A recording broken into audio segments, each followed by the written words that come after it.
Welcome to Monday Morning Dharma on June 1st.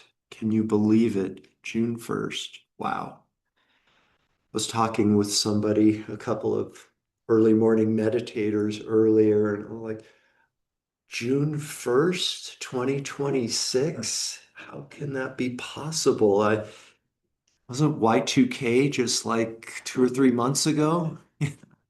Anyways, this time thing, pretty trippy. Anyways. Thank you everyone for joining us. Why don't we go ahead and settle in for some meditation?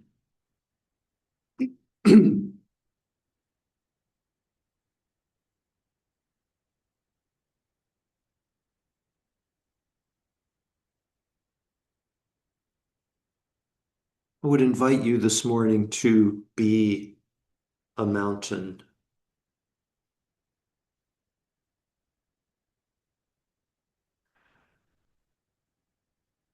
settle and rest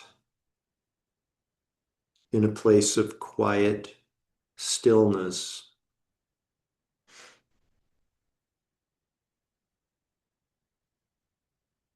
In this moment, your job is not to analyze, it is not to compare, it is not to judge, it is not to speculate. In this moment, our job is to silently observe.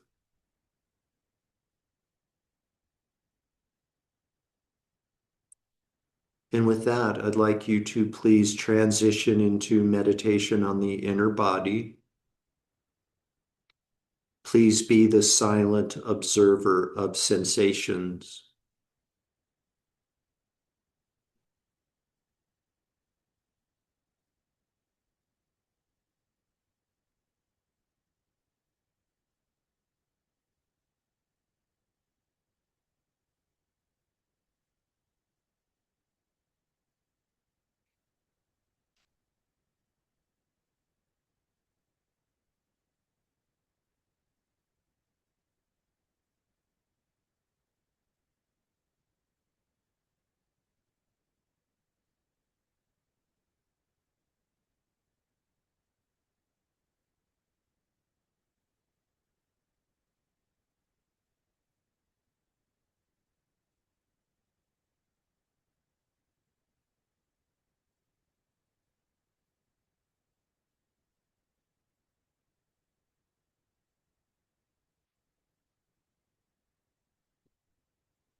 As you know, a perfectly valid method of practicing this meditation is for you to observe sensations in so-called isolated parts of your body, your hands, your feet, the region of your chest, perhaps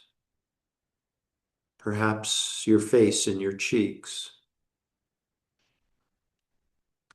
An even more valid method of practicing this meditation is for you to observe one universal sensation extending from the crown of your head to the tips of your fingers, to the soles of your feet, and all space in between.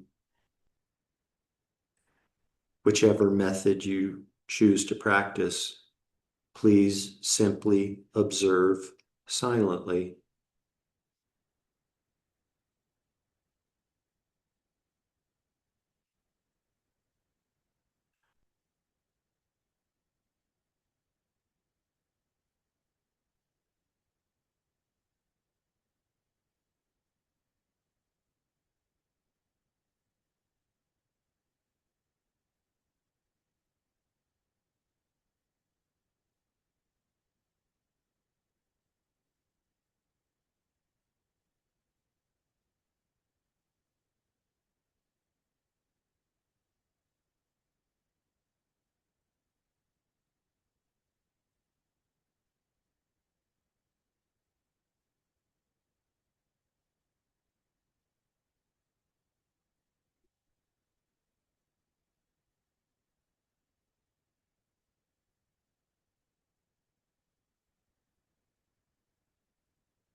This morning's Lamrim meditation is on peace. Much of our waking activities are spent pursuing things and avoiding things in the name of experiencing happiness, acquiring relationships, acquiring certain relationships, acquiring material possessions, trying to secure external situations, traveling to certain destinations, and so forth. Ultimately, what we're seeking is peace. And even more so, ultimately, what we are seeking is inner peace. The peace that comes from not needing anything to be different than what it is. The peace that can be had from being present in this moment, allowing the world to be as it is.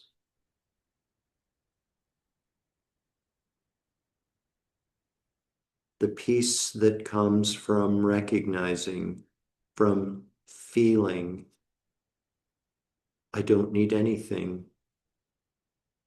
I am perfectly and utterly content with my situation as it is.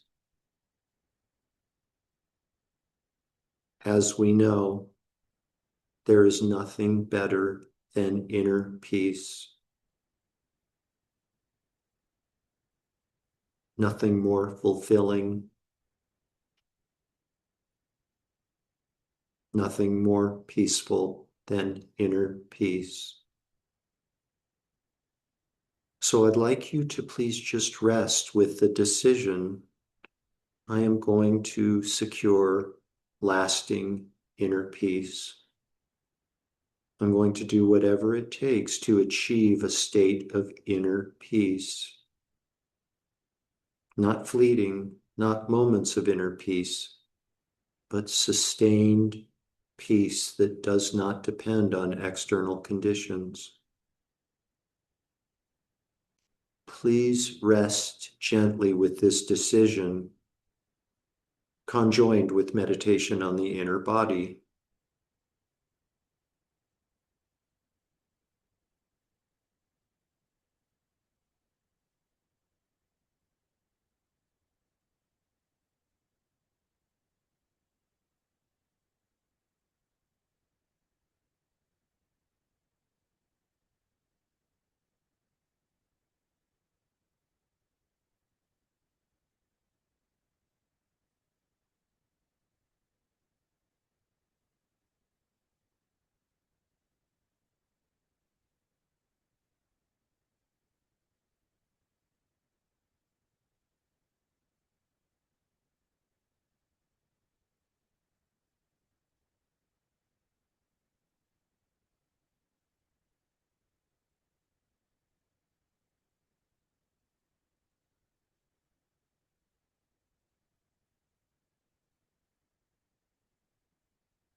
I wish for inner peace.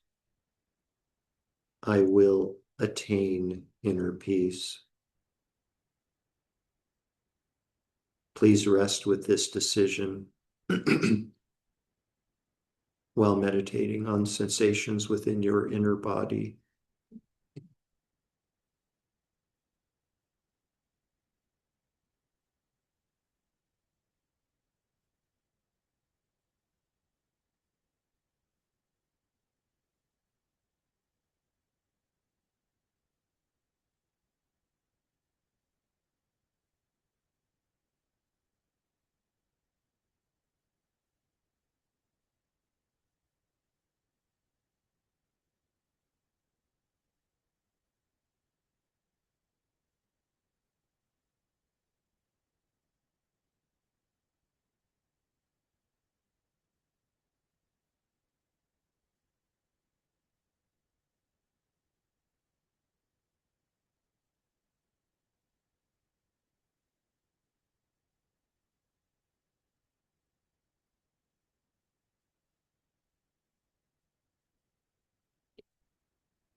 Now, please gently redirect your awareness.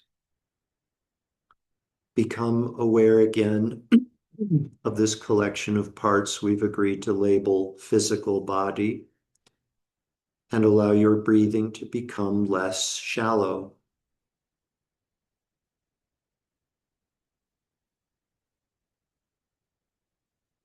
Taking deeper and deeper breaths, become aware again of the garments of clothing resting on the surface of physical body.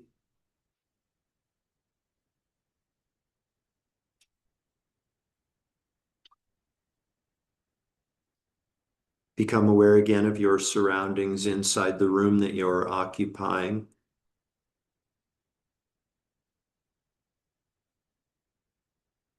Deeper and deeper breaths, becoming aware again of the world that exists outside of the room that you're occupying.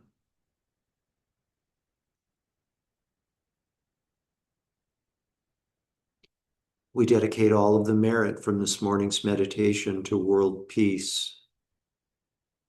May all beings without exception soon come to enjoy an abundance of pure air and water, delicious, nutritious food, safe, warm, dry, reliable, affordable shelter, and comfortable, functional, attractive clothing. And with everyone's basic needs met, may we all enter and progress on wisdom paths that lead to complete and permanent liberation from all forms of suffering.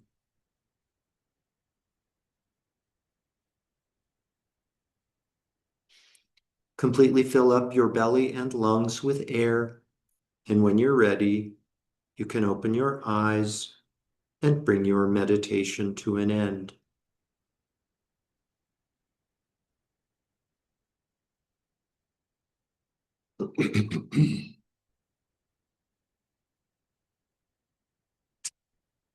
Thank you.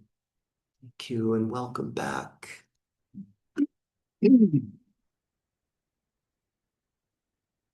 I chose as our object of meditation this morning inner peace, um, just because I'm thinking that there are some of us who might not be clear at this point about, you know, what what renunciation is, what samsara is, what it means to get off the karmic wheel, all this stuff.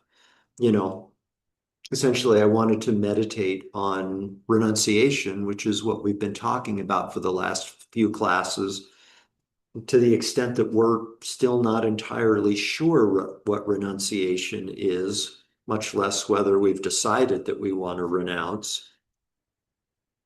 Maybe meditation on inner peace is more accessible. They essentially lead to the same place. Yeah. So anyways, you may be looking in your new meditation handbook and say, like, I don't see it. None of the 21 Lam Rim meditations are on inner peace. Well, this is just kind of the flip side of renunciation. You know, I'm renouncing samsara in the name of achieving sustained, pure inner peace that doesn't depend on any external situation, condition, object, relationship, nothing. So, Don, at the end of Friday's class, sort of said, you know, that's it on our discussion of samsara, no more sort of teachings on samsara. And I reflected on that. And yeah, thank you for that, Don, because there is kind of more to discuss. Yeah, and I'll get to that in a minute. But before I do, I want to clarify and actually correct something that I said in Friday's class.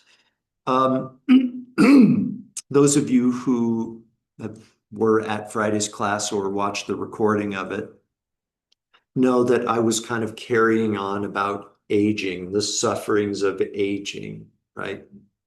Which I do a lot, you know, suffer from aging. So I guess I'm going to carry on about suffering in our Dharma classes. And somebody asked, one of the students asked a question about something I said, and I went back myself and looked at the recording, and yes, I did. I'm so glad this person raised this question because I did misspeak. As I was going on, you'll recall about saying aging sucks, right? Remember that? Yeah. You were trying to forget it, but I'm reminding you of it. Yeah. I went back to the recording and I said, the mind that experiences pain, it's the mind that experiences pain from suffering that sucks. And the person said, what exactly does that mean? And I said, I have no idea. Um, I actually misspoke. And what I meant to say was, it's not aging that sucks. It's the mind that experiences pain from aging that sucks. That's what I meant to say. It's not aging that sucks. It's the mind that experiences pain as a result of aging that sucks. Okay, important correction slash clarification. And you guys, some of us may be hearing that clarification and be thinking, aging still sucks, you know. You know, let me talk to you for a little while about my hip or my um, memory or my hair or my lack thereof, my lack of hair. You know, aging definitely sucks. I would call on you, Jeff, to sort of like tell me one aspect of aging that doesn't suck. You're not dead. I'm not dead. That's one. That's one. I don't feel that way at all. But Well, anyway. good. Yay. That's wonderful. That's wonderful. Maybe I'm the only one. Yeah, maybe Uh, you're the only one. so I'm going to keep going. I'm going to keep going. Yeah. Um, you know, imagine what it would be like to go back to adolescence, to go back to our state of consciousness of adolescence and remain there for the rest of our life. Yeah. This adolescent consciousness. Okay, no aging. Let's just say we go back to adolescent, our views and our opinions and our way of being. Thank goodness for aging, that I've aged out of adolescence and have gotten some. And that's the point, Don, is to look at, to take a clear, honest assessment of these sufferings of samsara, not just aging, but sickness. My Sangha friend Andre, who says it's because of his having Lyme disease that he achieved awakening. He hasn't said those exact words because he wouldn't claim awakening, but I know he has. I know he has. And I know he would say, if it weren't for my having Lyme disease, I wouldn't have experienced the suffering that I did, which ultimately impelled me to my awakening. Really powerful stuff. Yeah. Something my dad was fond of saying is rejoicing in your trials. Yeah. Rejoicing in your trials of aging, sickness, the impermanence of this life. Because, I'm not even going to try to connect the dots. I'm not even going to try to explain the secret sauce. We just know, I think all of us, that it has been difficult situations in our life that has resulted in breakthroughs that we have had. A common 12-step saying is break down before breakthrough. The breakdown comes before the breakthrough comes. So, anyways, just um, clarifying a little bit more on this, the different sufferings of samsara and what we're really renouncing, really renouncing. And I realized that for the last couple of classes, I have been talking about what it means to renounce samsara and what samsara actually is, but I haven't actually talked about how we do it, like how we escape from the prison of samsara. And to explain this, and a lot of these words are going to sound familiar. Um, it helps to look at the definition, to revisit the definition of renunciation, all of the appearances and conceptions of a deluded mind, all of the appearances and conceptions of a deluded mind. Samsara, it's not a physical location. Like like samsara is not life on planet Earth. It's an experience that we're having as a result of our deluded mind. Deluded coming from delusions, as in the delusions of anger, attachment, jealousy, so forth, attachment, desirous attachment, right? It's these confused slash deluded states of mind that create for each of us individually the experience of samsara, the nature of which is suffering. Okay. How do we get out of or leave samsara? Leave not this place, not this physical place, but how do we leave this experience? How do we awaken from this experience?